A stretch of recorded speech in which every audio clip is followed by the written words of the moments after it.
Maria Santos sat in the back corner of her sophomore English class at Lincoln High School, her dark hair falling like a curtain around her face as she kept her eyes fixed on the pages of her notebook. She had perfected the art of invisibility over the past year and a half, carefully positioning herself where teachers rarely looked and where the popular kids wouldn't notice her. The strategy had worked beautifully until the morning Mrs. Patterson announced the spring semester project that would count for 40% of their final grade. Mrs. Patterson was the kind of teacher who believed every student had hidden potential waiting to be discovered. She had taught at Lincoln for nearly 20 years and prided herself on her ability to draw out even the shyest students. That morning, she stood at the front of the classroom with an enthusiasm that made Maria's stomach tighten with anxiety. The project would be a solo presentation, Mrs. Patterson explained, where each student would share something meaningful about themselves with the class. It could be a talent, a passion, a personal story, or anything that revealed who they really were beneath the surface. Maria felt her palms begin to sweat as Mrs. Patterson continued outlining the requirements. 15 minutes minimum, visual aids required, and absolutely no reading from note cards. The presentation had to be authentic and personal, delivered with eye contact and genuine emotion.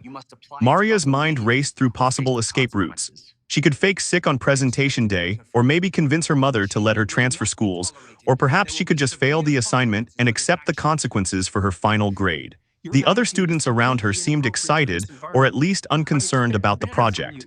Jennifer Mills was already talking about demonstrating her cheerleading routines.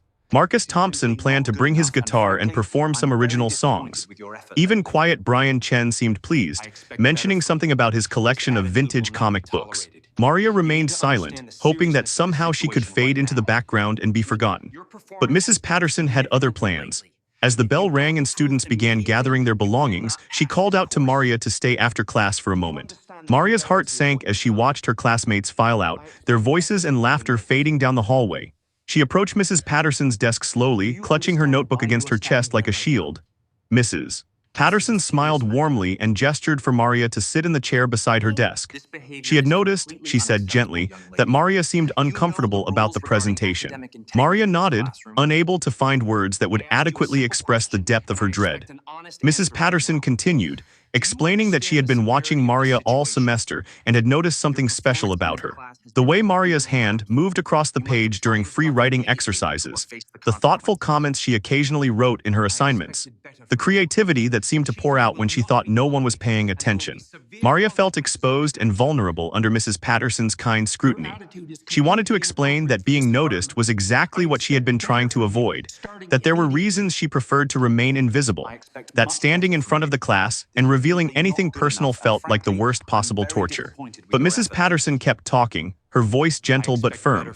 She believed Maria had something valuable to share, she said, and this project was an opportunity for growth and self-discovery. The conversation lasted nearly 10 minutes, and by the end of it, Maria realized she had no way out.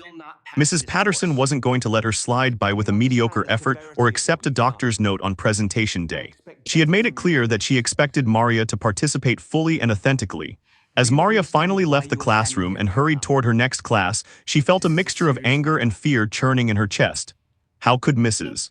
Patterson possibly understand what she was asking? How could she know that Maria had spent the last year and a half carefully constructing walls around herself for very good reasons? That evening, Maria sat at her desk in her small bedroom, staring at the blank page in front of her. Her younger sister's laughter drifted through the thin walls from the next room, and she could hear her mother moving around in the kitchen, preparing dinner. The normalcy of these sounds felt almost cruel given the turmoil in her mind. She had 4 weeks until the presentations began, and she had absolutely no idea what she could possibly share that wouldn't reveal too much, wouldn't open doors she had worked so hard to keep closed. Maria thought about the life she had built since starting at Lincoln High. She had friends, though not many, and they knew only the version of herself she allowed them to see. She was the quiet girl who did well in school, who never caused trouble, who smiled politely and kept her thoughts to herself. She had created this persona deliberately, carefully, as a form of protection. And now Mrs. Patterson was asking her to strip all of that away and stand vulnerable in front of 30 pairs of eyes. As the days passed, Maria tried various approaches to the assignment. She considered talking about her grandmother's immigration story, which would be interesting enough but wouldn't require her to reveal anything personal about herself. She thought about discussing her love of reading, which was real but surface level and safe. She even contemplated making up something entirely fictional, though she knew Mrs. Patterson would see through that immediately. Nothing felt right because everything felt like either too much or not enough. The second week arrived and Mrs. Patterson began checking in with students about their presentation topics. Maria watched with growing anxiety as her classmates eagerly shared their plans. When Mrs. Patterson reached her desk, Maria mumbled something vague about still deciding between a few ideas. Mrs. Patterson's eyes held understanding but also unmistakable determination. She suggested they meet during lunch period to discuss Maria's options, and though it was phrased as a suggestion, Maria knew it was really a requirement.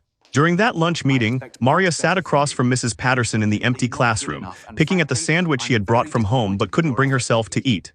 Mrs. Patterson asked gentle questions, trying to draw out possibilities. What did Maria do in her free time? What made her happy? What was she proud of? Each question felt like a probe into territory Maria desperately wanted to keep private. She answered in short, carefully neutral sentences, revealing nothing of substance. Then Mrs. Patterson changed tactics. She began talking about herself, sharing a story from her own high school years when she had been terrified of public speaking. She described how a teacher had pushed her to join the debate team despite her protests, and how that experience had changed her life. The story was clearly meant to inspire Maria, to show her that facing fears could lead to growth and confidence. But Maria felt only a deepening sense of frustration. Mrs. Patterson didn't understand that this wasn't about fear of public speaking. This was about protection, about survival, about keeping safe the parts of herself that the world wasn't ready to see or accept. As Maria left that meeting, she felt cornered in a way she hadn't experienced since starting at Lincoln High. That evening, she lay on her bed staring at the ceiling, her mind spinning through memories she usually kept locked away. She thought about her previous school, about the reasons her family had moved to this district, about the person she used to be before she learned that being herself came with consequences. The weight of those memories pressed down on her chest, making it hard to breathe. Her younger sister Emma knocked on the door and bounced into the room, chattering about her day at middle school. Emma was everything Maria wasn't, confident and outgoing, unbothered by what others thought. She flopped onto Maria's bed and started talking about the talent show she was participating in, how she was going to sing a solo even though some of her friends said she was crazy to try. Maria listened to her sister's enthusiasm and felt a sharp pang of something between envy and sadness. When had she lost that fearlessness? When had she decided that hiding was safer than being seen? The third week brought a new development that changed everything. Maria was in the library during study hall, tucked into her favorite corner behind the biography section where few students ventured. She had her sketchbook open, something she only allowed herself to work on when she was certain no one was watching. Her pencil moved across the page with practiced confidence, creating images that flowed from somewhere deep inside her, a place where she didn't have to hide or pretend or carefully monitor every word and gesture. She was so absorbed in her work that she didn't hear the footsteps approaching. Suddenly, Mrs. Patterson's voice broke through her concentration, warm and slightly awed. The teacher had come around the bookshelf and now stood looking over Maria's shoulder at the drawing taking shape on the page. Maria's first instinct was to slam the sketchbook closed to hide the evidence of this private part of herself, but it was too late. Mrs. Patterson had already seen. The drawing showed a girl standing at the edge of a cliff, her hair and clothes whipping in an invisible wind. Behind her, the landscape was familiar and safe, rendered in soft, comfortable shadows.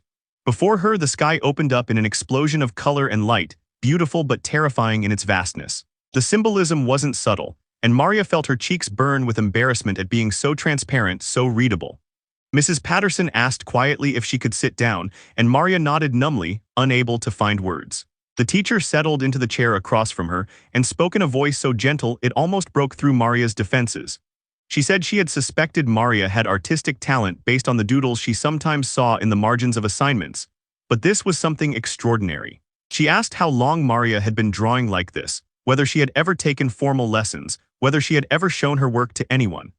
Maria answered in halting sentences, explaining that she had been drawing since she was little, that it was just something she did for herself, that no one really knew about it except her family. Mrs. Patterson listened without interrupting, and when Maria fell silent, the teacher asked the question Maria had been dreading. Would Maria consider making her art the focus of her presentation? She could show her work, talk about what drawing meant to her, perhaps even create something live in front of the class to demonstrate her process. The suggestion made Maria's stomach drop. Her art was the most private part of herself, the place where all the feelings and thoughts she couldn't express any other way found their form. The drawings in her sketchbook told stories she had never spoken aloud, revealed truths about who she was and what she felt that she had never shared with anyone. The idea of displaying that vulnerability in front of her classmates felt impossible, like being asked to stand naked in front of the school. But Mrs. Patterson wasn't finished. She explained that she understood this was difficult, that she could see how much Maria's art meant to her. But that was exactly why it would make such a powerful presentation. Real art required courage, she said, the courage to take what was inside and make it visible to the world. Every artist throughout history had faced that same fear, that same vulnerability. And every one of them had to decide whether their need to create and share was stronger than their fear of being seen. Maria left the library that day with her sketchbook clutched tightly to her chest and her mind in turmoil. Mrs. Patterson hadn't demanded an immediate answer, but she had made it clear that she believed this was what Maria should do. Over the next few days, Maria found herself opening her sketchbook more frequently, looking at her drawings with new eyes. She saw the girl trapped in a birdcage made of mirrors, the boy wearing a dozen different masks, the child building a wall of books around themselves. Every image was a confession, a secret piece of her inner world. She began to realize that Mrs. Patterson had seen something in that library that Maria herself had been avoiding. The art wasn't just a hobby or a way to pass time. It was how she made sense of the world, how she processed the confusion and pain and beauty of being 16 and feeling like she didn't quite fit anywhere. Every line she drew was an attempt to understand herself, to give form to feelings that had no words. And maybe, just maybe, there was something powerful in that, something worth sharing even if it terrified her. The following Monday, Maria approached Mrs. Patterson before class started. Her hands were shaking slightly as she said she had made a decision about her presentation. She would share her art, she said, though her voice trembled on the words. She would talk about what drawing meant to her and show some of her work. Mrs. Patterson's face lit up with such genuine pleasure and pride that Maria felt something shift inside her chest. It wasn't quite courage, not yet, but it was the smallest spark of possibility that maybe this wouldn't destroy her, that maybe being truly seen wouldn't be the disaster she had always feared. But even as she committed to the presentation, Maria knew she was still holding something back. She could show her art and talk about creativity and self-expression in general terms. She could keep the presentation safe and controlled, revealing just enough to satisfy the assignment requirements without exposing the deeper truths that her drawings represented. She could perform authenticity without actually being authentic. And for now, that fragile compromise felt like the best she could do. She had no idea that Mrs. Patterson was about to push her much further than she ever imagined possible, or that the safety she was clinging to was about to be stripped away entirely. The presentation schedule was posted on the classroom wall 3 weeks before the due date, and Maria's name appeared in the second week of presentations. She had 12 days to prepare, 12 days to decide exactly how much of herself she was willing to reveal. She spent hours in her room sorting through her sketchbook, trying to select drawings that were meaningful but not too personal, expressive but not too revealing. It was like trying to show someone your heart while keeping all the vulnerable parts carefully hidden. She chose 5 drawings that she thought struck the right balance. A landscape of a forest where the trees had faces in their bark, watching silently. A series of hands reaching toward each other but never quite touching. A staircase that twisted impossibly into the sky, leading nowhere and everywhere at once. A mirror showing a reflection that didn't match the figure standing before it. And finally, a garden where flowers grew from open books instead of soil. Each image meant something specific to Maria, held memories and feelings she had poured onto the page during difficult moments. But she told herself she could discuss them in abstract terms, talk about symbolism and technique without revealing the raw personal experiences that had inspired them. She practiced her presentation in front of her bedroom mirror, rehearsing the explanations she had crafted for each piece. She talked about artistic influence and creative process, about the importance of visual metaphor and emotional expression in art. The words sounded good, professional even, like something an art student might say in a college seminar. But every time she finished her practice run, she felt hollow inside, aware that she was preparing to give a presentation about authenticity that was itself fundamentally inauthentic. Emma caught her practicing one evening and sat on the bed listening with her head tilted to one side. When Maria finished, her younger sister was quiet for a long moment before asking a simple question. Why was Maria talking about the drawings like they belonged to someone else? Why didn't she explain what they actually meant to her? Maria tried to brush off the question, saying that art was meant to be interpreted individually, that the viewer's experience was just as important as the artist's intention. Emma just shrugged and said it sounded like Maria was hiding, and Maria couldn't argue because her sister was absolutely right. The weekend before her presentation, Maria's mother found her sitting at the kitchen table surrounded by her drawings, her head in her hands. Her mother sat down across from her and asked what was wrong, and Maria found herself explaining the whole situation. The assignment, Mrs. Patterson's persistence, the decision to share her art, and the growing feeling that she was about to make a terrible mistake. Her mother listened carefully, then reached across the table to take Maria's hand. She reminded Maria of something she seemed to have forgotten, that the art had helped Maria survive some very difficult times, that the drawings had been her way of processing experiences that were too painful to talk about directly. Her mother's words stirred up memories Maria had been trying to keep at bay.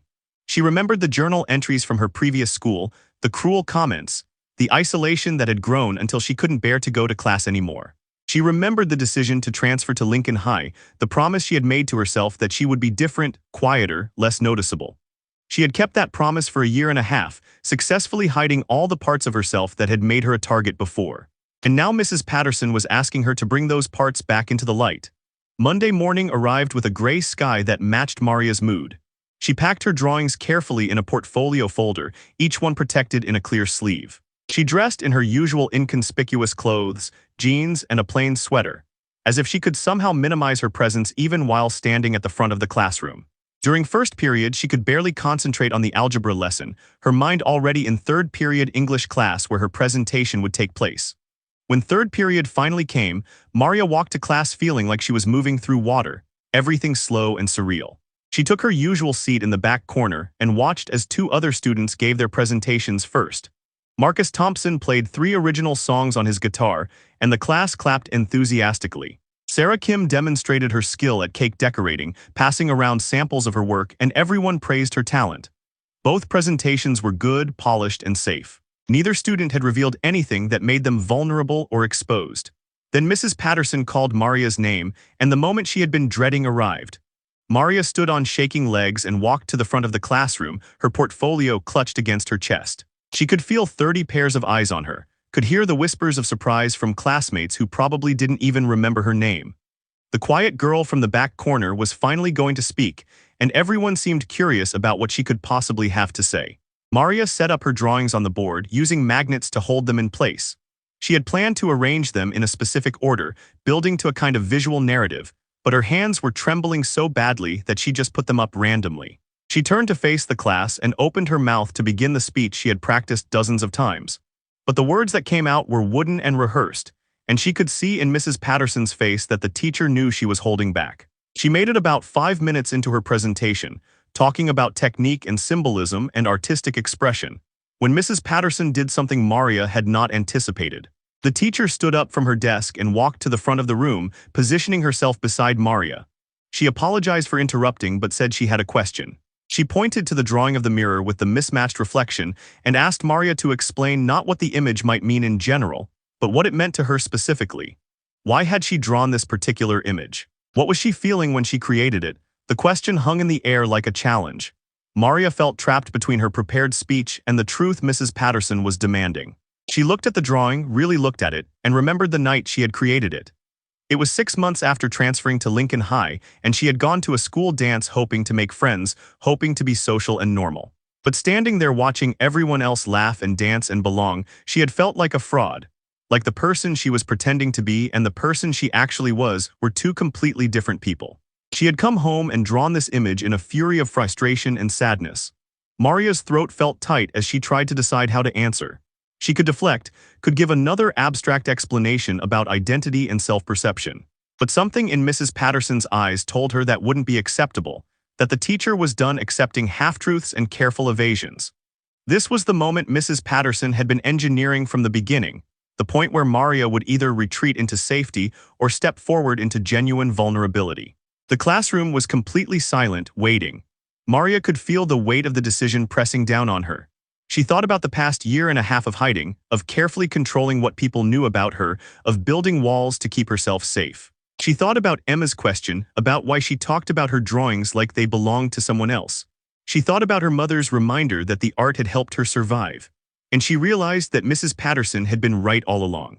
Real art required courage, and real courage required truth. Maria took a deep breath and made a choice that would change everything. She began to speak, and this time the words were not rehearsed or polished or safe. She told them about the dance, about feeling like a ghost in her own life, about the exhaustion of pretending to be someone she wasn't.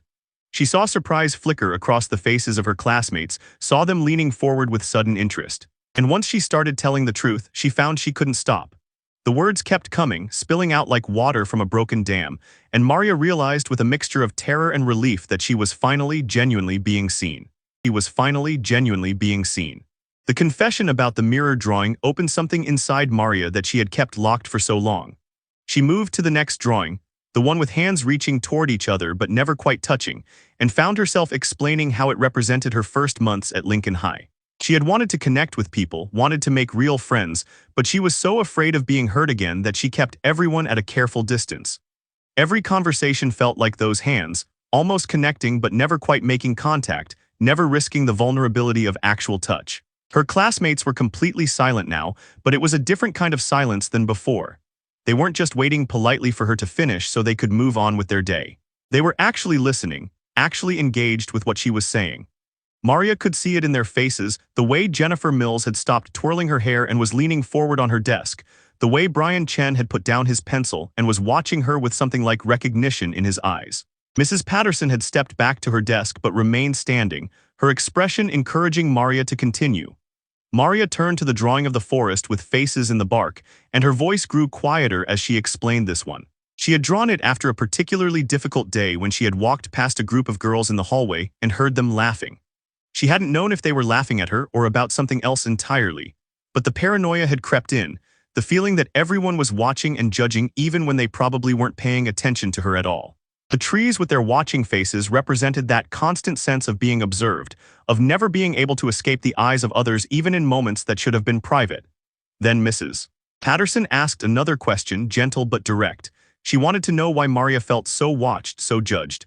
What had happened to make her feel this way? And Maria realized they had arrived at the moment she had been avoiding, the truth she had been dancing around since the presentation began. She could still retreat, could find a way to deflect or generalize. But something had shifted inside her during the past 10 minutes. The act of sharing even these limited truths had created a momentum she couldn't quite stop. Maria's hands were still shaking, but her voice grew steadier as she began to explain. At her previous school she had been different, not quiet, not invisible. She had been loud and opinionated and unafraid to be exactly who she was. She had worn clothes that expressed her personality, had spoken up in class about things she cared about, had been passionate and visible and present. And she had paid a price for it. The other students had found her weird, too intense, too much. The teasing had started small, just comments and eye rolls, but it had grown into something harder to ignore. Social media posts mocking her appearance, groups of students laughing when she walked by, deliberate exclusion from activities and conversations. The words were coming faster now, and Maria realized she was crying, tears streaming down her face as she spoke. But she didn't stop. She told them about the day she had found a cruel parody account someone had created using her name, posting exaggerated versions of things she had said in class, making her look ridiculous and pretentious. She told them about eating lunch in the bathroom because she couldn't face the cafeteria. She told them about the morning she had begged her parents to let her stay home from school, and then the next morning, and the one after that, until finally her parents had agreed to let her transfer. She explained that coming to Lincoln High had felt like a second chance, an opportunity to reinvent herself. She had decided to be the opposite of everything she had been before. Quiet instead of loud, invisible instead of noticeable, careful instead of passionate. She had buried all the parts of herself that had made her a target and created a new persona designed specifically to avoid attention. And it had worked. For a year and a half she had been safe, unbothered, protected by her own invisibility. But the cost, she said, her voice breaking, had been that she stopped being herself. She stopped raising her hand in class even when she knew the answer. She stopped wearing the clothes she actually liked. She stopped talking about the things she cared about. She stopped making art in public, stopped writing poetry, stopped singing along to music in the hallways. She had made herself so small and quiet and unremarkable that she had almost forgotten who she actually was underneath the disguise. The drawing of the garden with flowers growing from books, she explained, represented the only place she had allowed herself to remain fully alive. In her art, on the pages of her sketchbook, she could still be authentic. She could still express the thoughts and feelings and ideas that she kept hidden everywhere else. The flowers growing from books symbolized the way creativity and self-expression could flourish even in contained spaces, even when the rest of her life felt restricted and confined. Maria finally fell silent, emotionally exhausted and acutely aware of what she had just done. She had revealed everything, all the secrets she had guarded so carefully, all the vulnerability she had promised herself she would never show to her classmates. She wiped her eyes with the back of her hand and waited for the reaction she was certain would come. The judgment, the uncomfortable silence, the confirmation that she had been right to hide, that being authentic was too dangerous, too costly. But the reaction that came was nothing like what she expected. Sarah Kim, the girl who had presented her cake decorating earlier, raised her hand and asked if she could say something. Mrs. Patterson nodded and Sarah stood up. Her voice was thick with emotion as she said that she had no idea Maria had gone through all of that, but she understood the feeling of hiding parts of yourself. She confessed that she had struggled with an eating disorder the previous year, and that her obsession with cake decorating had started as a way to be around food without having to eat it. She had never told anyone at school about that, had presented her baking as just a fun hobby, but listening to Maria made her realize how exhausting it was to keep secrets. Then Brian Chen spoke up without even raising his hand. He said he got it too, the feeling of being weird and different. He said he was obsessed with comic books because the superheroes in them got to be strange and powerful and special, and people celebrated them for it instead of making fun of them. He had always felt like if people knew how much time he spent reading comics and creating his own characters, they would think he was childish or immature. So he kept it surface level, mentioned his collection but never explained what it really meant to him. One by one, other students began to share. Marcus Thompson admitted that his original songs were actually about his parents' divorce and how alone he had felt watching his family fall apart. Jennifer Mills said that cheerleading was the only place she felt in control, because the rest of her life felt chaotic and overwhelming, and she never felt good enough. Each confession seemed to give permission for the next one, and Maria watched in amazement as her classmates revealed truths she had never imagined they were carrying. Mrs. Patterson let it continue for several minutes before gently redirecting the conversation. She thanked everyone for their honesty and courage, but reminded them that this was still Maria's presentation time. She asked Maria if she wanted to show the final drawing, the one she had saved for last. Maria had almost forgotten about it in the emotional intensity of the past few minutes. She looked at the image of the staircase twisting impossibly into the sky, leading nowhere and everywhere at once. She had drawn this one just 2 weeks ago, right after her lunch meeting with Mrs. Patterson when she had first agreed to do the presentation. It represented the feeling of standing at the beginning of something terrifying, not knowing where it would lead or whether she would survive it. The staircase went up and up beyond the edges of the page, and the figure at the bottom was so small, looking up at the impossible climb ahead. But now, standing in front of her class after everything she had just shared and heard, Maria understood the drawing differently. The staircase wasn't just about fear. It was also about possibility, about the fact that you couldn't know where a path would lead until you took the first step. And sometimes the scariest paths led to the most important destinations.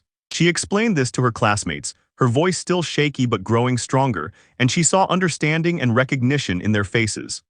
Mrs. Patterson asked if anyone had questions for Maria, and several hands went up. They wanted to know if she would keep making art, if she would show more of her work, if she had ever considered taking formal art classes. They asked about her process, about where she got ideas, about whether drawing helped with difficult emotions. The questions were genuine and interested, treating her art and her experiences with respect and curiosity rather than judgment. As the bell rang ending the period, something remarkable happened. Instead of immediately packing up and rushing to their next class, students came up to Maria at the front of the room. They thanked her for sharing, told her the drawings were beautiful, said they had never realized how talented she was. Sarah Kim asked if they could have lunch together sometime. Brian showed her a sketch he had done of one of his comic book characters and asked if she had any tips. Jennifer said she wished she had the courage to be as honest as Maria had been. Maria gathered her drawings with trembling hands, overwhelmed by the response. Mrs. Patterson approached as the last students filed out, and there were tears in the teacher's eyes. She told Maria how proud she was, how brave she had been, how powerful it was to watch someone step into their authentic self. She said she had suspected Maria was hiding something important, but she had never imagined the depth of what Maria had been carrying alone. The morning after the performance felt different for Maya. She woke up to dozens of messages on her phone from classmates she had barely spoken to before. The video of her performance had spread through the school's social media groups overnight, and suddenly everyone wanted to know more about the quiet girl who could sing like that. As she walked through the school gates, several students stopped to congratulate her, their faces full of genuine admiration. Maya smiled politely but felt overwhelmed by the sudden attention. She had spent so many years perfecting the art of being invisible that standing in the spotlight felt uncomfortable, like wearing shoes that didn't quite fit. Mrs. Harrison was waiting for Maya outside the music room during lunch break. The teacher's expression was warm but serious, and Maya could tell she had something important to say. They sat down in the empty classroom, surrounded by instruments and sheet music, and Mrs. Harrison explained that she had been contacted by a local performing arts academy. They had heard about Maya's talent through a parent who attended the showcase and wanted to offer her a scholarship to attend their weekend program. The opportunity would give Maya professional training in voice, performance techniques, and music theory. Mrs. Harrison watched Maya's face carefully as she explained the details, knowing that this decision would be a big one. Maya felt her heart race as she listened. A part of her wanted to jump at the chance immediately, but the familiar voice of fear crept back into her mind. What if she wasn't good enough? What if the other students at the academy had been training for years and she couldn't keep up? What if her parents didn't approve of her spending so much time on music instead of focusing solely on academics? Mrs. Harrison seemed to read her thoughts and gently placed a hand on Maya's shoulder. She reminded Maya of how far she had already come, from the terrified girl who couldn't even look at an audience to the confident performer who had captivated everyone at the showcase. The teacher explained that talent was important, but courage and dedication mattered even more, and Maya had proven she had both. That evening, Maya sat down with her parents to discuss the opportunity. She had prepared herself for resistance, expecting them to worry about her grades or her future career prospects.